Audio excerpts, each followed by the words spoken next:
The great culture warrior Andrew Breitbart once observed, "Politics is downstream from culture." This brilliant statement is a paraphrase of a pronouncement made by visionary English artist William Blake. Empire follows art, and not vice versa. Before our elites swamped us with fake news, they undermined us with fake art.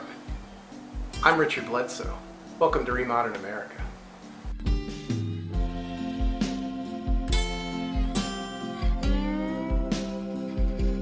Funny thing happened during the 20th century.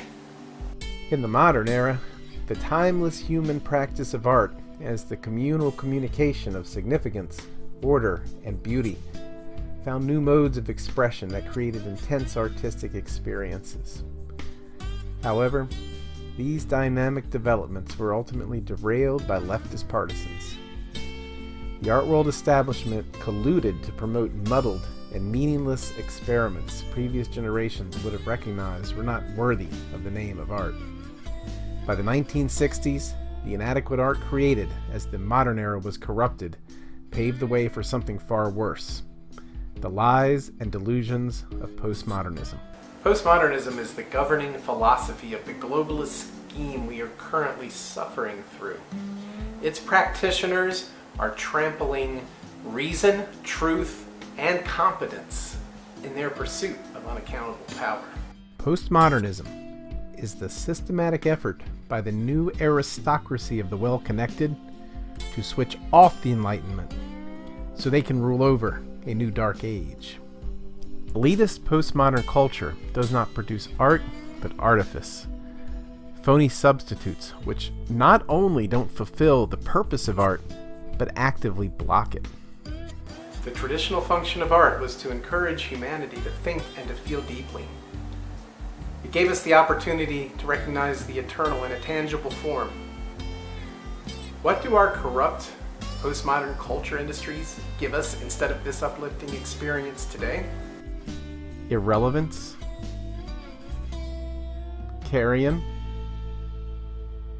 excrement, debris, pornography, and especially propaganda. Junk like this is what you get when you deny that God is the center of existence. Our self-aggrandizing ruling class is trying to remake the world in their own rotten image. Marxists need cultural destruction. Tainting the arts was deliberate. And if you think this stuff doesn't matter, that it stays safely contained in galleries and museums, guess again. The contamination spreads. If we're going to fix this situation, we need to fix the arts first. Art shows us who we are. Art shows us what we can become. Art shows us how to be. As the critic Theodore Dalrymple noted, to assent to obvious lies is in some small way to become evil oneself. One standing to resist anything is thus eroded and even destroyed. The society of emasculated liars is easy to control. Those elitist lies which served as the foundation of postmodernism didn't stay isolated in the fine arts. Today, postmodernism is the sick agenda which dominates government, corporations, entertainment, academia, and especially the media. Once we came to tolerate their fake version of art, all the other cultural institutions were infiltrated and fell to the long marchers. Postmodernism would have you believe that reality is shaped by the powerful's manipulation of language. They're using the global media to try to prove this theory.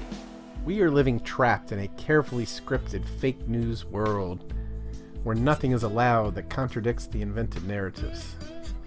This fraudulent world is becoming increasingly dangerous, lashing out at anyone who does not submit to it. How can we break this spell of delusion and falsehood? It's already begun. And it started the same way that postmodernism did. The change in direction began in the arts. In 1999, two English artists, Charles Thompson and Billy Childish, launched an effective replacement for postmodernism when they first described Remodernism. These two idealistic men recognized the need for a populist art movement to counter the elitist fraud of postmodernism. Remodernism is the open source art movement for the 21st century. Remodernism is a spiritual renaissance in the arts. The return of art is a revelation, no more elitist virtue signaling. Remodernism supports art which enables us to connect with ourselves, each other, and our Creator. Remodernism is the latest iteration of the American character. Ordinary people working as explorers and inventors, optimistic, self-reliant, and productive. The remodernist artist formulates expression of personal liberty in pursuit of higher meaning and significance. Remodernism is the pursuit of excellence. Imagine a creative class dedicated to celebrating this country instead of trashing it. Art can bring us together. The frontier is the natural environment for an American, and today we stand on the threshold of a new wilderness, the wasteland that has been created by the failures and betrayals of our credentialed postmodern classes. Elitists crashed our culture, assuming they would rule over the ruins. That's not going to happen. Remodernism reboots the culture. We will build again, stronger than ever.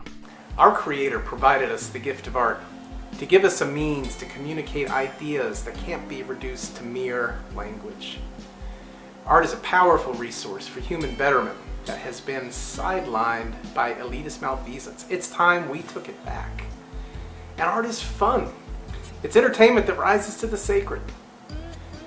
Enduring changes start in the arts. Renew the arts and renew the civilization.